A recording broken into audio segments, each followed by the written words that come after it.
90 రోజుల కోర్సు పూర్తి చేస్తే చాలు 100% ప్లేస్మెంట్ సపోర్ట్ తో సాఫ్ట్వేర్ జాబ్ మీ సొంతం. వెంటనే కోడ్ జ్ఞాన్ డెస్టినేషన్ ని సంప్రదించండి.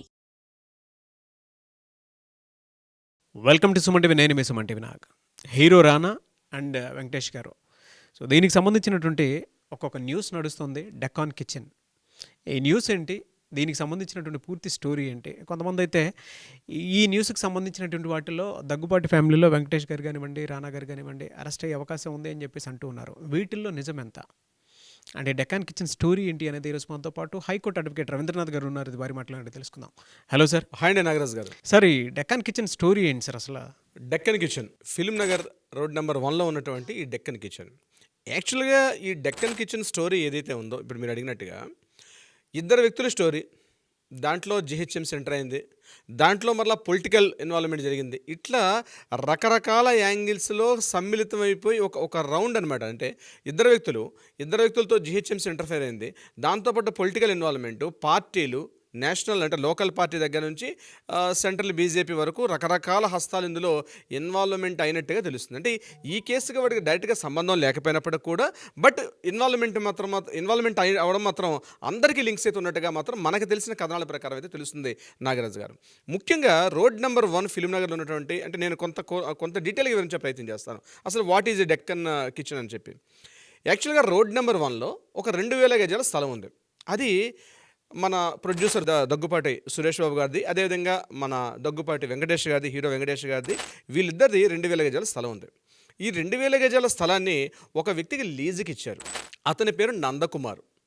ఈ నందకుమార్ అనే వ్యక్తికి వెంకటేష్ గారికి లీజ్ అనేది ఎప్పటి నుంచో జరిగింది. అయితే నందకుమార్ గారు ఏం చేశారంటే లీజ్ తీసుకొని ఇది 2 పార్ట్స్గా చేశారు. ఒకటి సురేష్ బాబు గారితో ఒక లీజ్ ఉంది, at the same time Venkatesh గారితో ఒక లీజ్ అగ్రిమెంట్. సురేష్ బాబు గారితో ఉన్నటువంటి స్థలంలో ఏంటంటే W3 హాస్పిటాలిటీ అనే పేరుతో ఒక లీజ్ అగ్రిమెంట్ నడుస్తుంది. అదేవిధంగా వెంకటేష్ గారితో ఫిల్మీ డివిజన్ అని చెప్పి ఆయన మరొక రకమైన ఒక యాక్టివిటీ స్టార్ట్ చేశారు. ఈ రెండిట్లో ఉంటుండగా లీజ్ ఇన్ టైంలోనే నేను ఆ ల్యాండ్ పర్చేజ్ చేస్తానని చెప్పి నందకుమార్ గారు అప్రోచ్ అయినట్టుగా, దానికి సంబంధించి ఇన్ టైంలో పేమెంట్ షెడ్యూల్ కంప్లీట్గా కాని పక్షంలో నందకుమార్ గారు కాకుండా ఈయన ఏం చేశారంటే సురేష్ బాబు గారు ఈ ప్రాపర్టీని ప్రమోద్ కుమార్ అని చెప్పి మరొక పర్సన్కి ప్రాపర్టీ అమ్మడం జరిగింది. ఈ విషయాన్ని అంటే లీజ్ అగ్రిమెంట్ ఉండగా ఆ లీజ్ అగ్రిమెంట్ని కంటిన్యూషన్ కాలేదు, ఆ లీజ్ అగ్రిమెంట్ క్యాన్సిల్ చేస్తున్నాను చెప్తూ ఇన్ఫార్మ్ చేసి ఈ ప్రాపర్టీని ప్రమోద్ కుమార్ అన్నటువంటి మరొక పర్సన్కి అమ్మడం జరిగింది. ఫిల్మీ జంక్షన్ అని వెంకటేష్ గారి ప్రాపర్టీ ఏది తీసుకున్నారో ఆ ఫిల్మీ జంక్షన్ పేరును మార్చి దానిలో డెక్కన్ కిచెన్ అని చెప్పి ఒక రెస్టారెంట్ నడపడం జరిగింది. ఇది యాక్చువల్గా డెక్కన్ కిచెన్ పేరు కన్నా ముందు ఫిల్మీ జంక్షన్, దీన్ని డెక్కన్ కిచెన్గా మార్చుకున్నారు. ఇదంతా కూడా కలిసే ఉంటుంది. 2000 గజాల స్థలం కూడా 2 పార్ట్స్గా ఉంటుంది. ఇంకా మిగిలినటువంటి కొంత స్థలం మిగిలితే ఆ స్థలంలో కంప్లీట్గా ఒక ఐస్ క్రీమ్ పార్లర్ పెట్టుకోవడం జరిగింది. ఇది యాక్టివిటీ నందకుమార్ గారు నడిపిస్తున్నారు. ఇది యాక్చువల్గా ఒక స్టోరీ. ఇక పార్ట్ 2 స్టోరీకి వెళ్దాం. పార్ట్ 2 స్టోరీ ఏంటి? ఈ నందకుమార్ ఎవరు? ఈ నందకుమార్ గారికి దీనికి సంబంధం ఏంటి? ఈ నందకుమార్ అనే వ్యక్తి రకరకాలుగా ముఖ్యంగా ఈ పొలిటికల్ ఇన్వాల్వ్మెంట్, ఆయన ఒక builder, at the same time ఒక కాంట్రాక్టర్ చేస్తూ ఆయన రకరకాల పొలిటికల్ యాక్టివిటీస్లో ఉన్నాడు. ఈ నందకుమార్ గారి విషయానికి మనం తెలుసుకోవాలనుకుంటే ఒక 2 years బ్యాక్ వెళ్ళాలి. నందకుమార్ గారు ఏం చేశారంటే టీఆర్ఎస్ ఎమ్మెల్యేల కొనుగోలు వ్యవహారం అంటే మొయినాబాద్ ఫామ్ హౌస్లో ఈయనతో పాటు చంద్రశేఖర్ భారతి అని ఒక పర్సన్, సింహయాజు అనే పర్సన్, వీళ్ళు ముగ్గురు కూడా ఒక ఫామ్ హౌస్లో ముగ్గురు కూడా రెడ్ హ్యాండెడ్గా దొరికారు. ఎందుకు రెడ్ హ్యాండెడ్గా దొరికారంటే కొన్ని లావాదేవీలు టీఆర్ఎస్ ఎమ్మెల్యేలను కొనుగోలు చేస్తూ వీళ్ళని ఒక జాతీయ పార్టీ వీళ్ళని కొనుగోలు చేస్తే వీళ్ళకి భారీ మొత్తంలో నగదులు, స్థలాలు, కొన్ని రకరకాల గిఫ్ట్ అని ఇస్తామని చెప్పి ఎగ్జిస్టింగ్ ఉన్నటువంటి ఎవరైతే టీఆర్ఎస్ ఎమ్మెల్యేని కానీ కొనుగోలు చేస్తే ఒక జాతీయ పార్టీ ఈ యొక్క కొనుగోలు వ్యవహారం పూర్తిగా నడిపించినట్టు, నడిపిస్తే అందులో భారీ స్థాయిలో నగదు మొత్తం కావచ్చు రకరకాల లాంఛనాలన్నీ పూర్తి చేస్తామని చెప్తూ ఒక ఆడియో టేప్ ఒక 4 ఎమ్మెల్యే రిలీజ్ చేస్తారు ఒక 2 years బ్యాక్.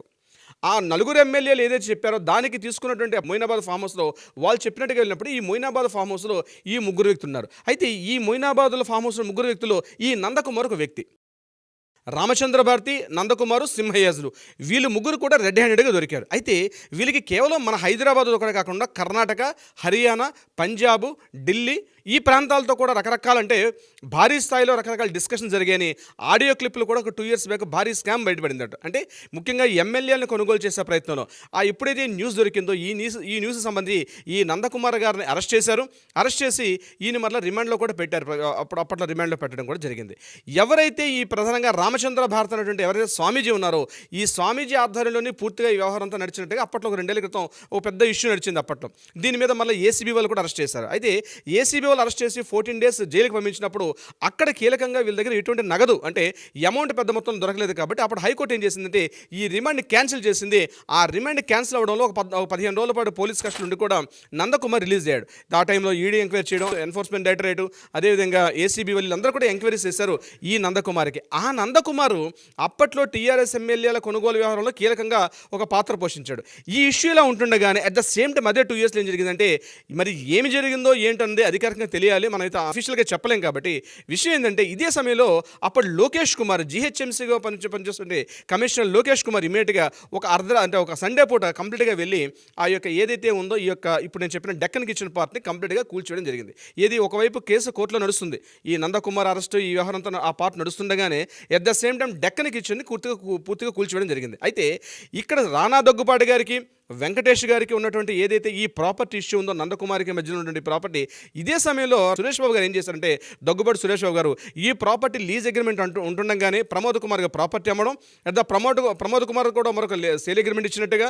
అయితే అట్ ద సేమ్ టైం ఈ ప్రాపర్టీని సురేష్ బాబు గారు తన అబ్బాయి అయినటువంటి రానా దగ్గుబాటి గారు ఈ ప్రాపర్టీ ట్రాన్స్ఫర్ చేశారు ఈ ప్రాపర్టీని. అయితే నేను లీజ్ అగ్రిమెంట్లో ఉంటుండగా ఈ ప్రాపర్టీని మీరు ఎట్లా సేల్ చేస్తారని చెప్పి ఎవరైతే నందకుమార్ గారు ఉన్నారో హైకోర్టు అప్రోచ్ చేయడం జరిగింది. ఈ సందర్భంలో హైకోర్టు కీలకంగా ఆదేశాలు జారీ చేసింది.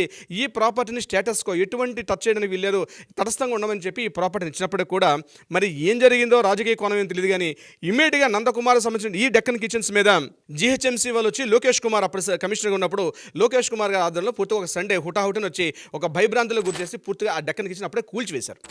ఇది యాక్చువల్ జరిగిన ఇష్యూ, 2 ఇయర్స్ బ్యాక్ జరిగిన ఇష్యూ అనమాట. అంటే నవంబర్ ఆ సీజన్లో జరిగినటువంటి ఇష్యూ.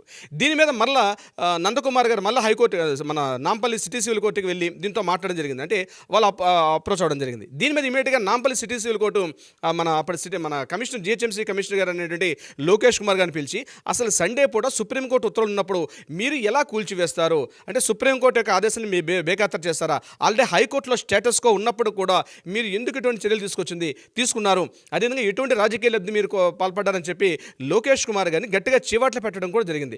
ఈ సందర్భంగా లోకేష్ కుమార్ గారు అపాలజీ కూడా చెప్పారు కోర్టుకు సమక్షంలో. అంటే ఏదైతే ఈ డెక్కన్ కిచెన్ సంబంధించిన ఇష్యూ ఏదైతే ఉందో దీనిలో మేము కొంత అత్యుత్సాహం ప్రదర్శించామని చెప్తూ అప్పుడు ఆ సమయంలో లోకేష్ కుమార్ గారు కూడా ఆయన కోర్టులో కొంత ఆయన అపాలజీ చెప్పడం కూడా జరిగింది. ఇది యాక్చువల్గా జరిగిన ఇష్యూ.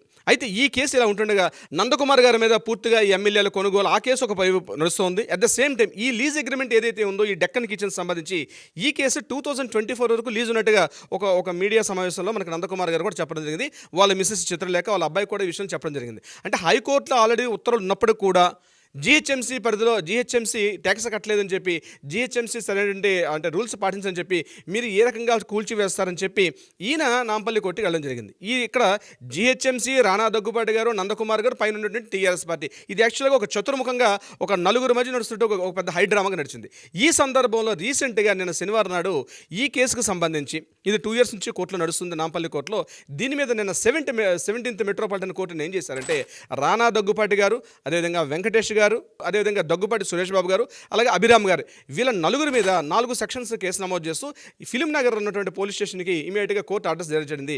ఎందుకంటే ఈ ఇష్యూస్ ఆల్రెడీ ఉంటుండగానే అంటే కోర్టు మీద హైకోర్టు ఉత్తర్వులు ఉన్నప్పుడు కూడా మీరు ఏ రకంగా ఈ యొక్క డెక్కన్ కిచెన్స్ని ఇలా కూల్చివేత చేస్తారో ఆయన జరిగిందా జరగలేదు ఇవన్నీ కూడా కోర్టు యొక్క అజమాయిషీలు ఉన్నాయి.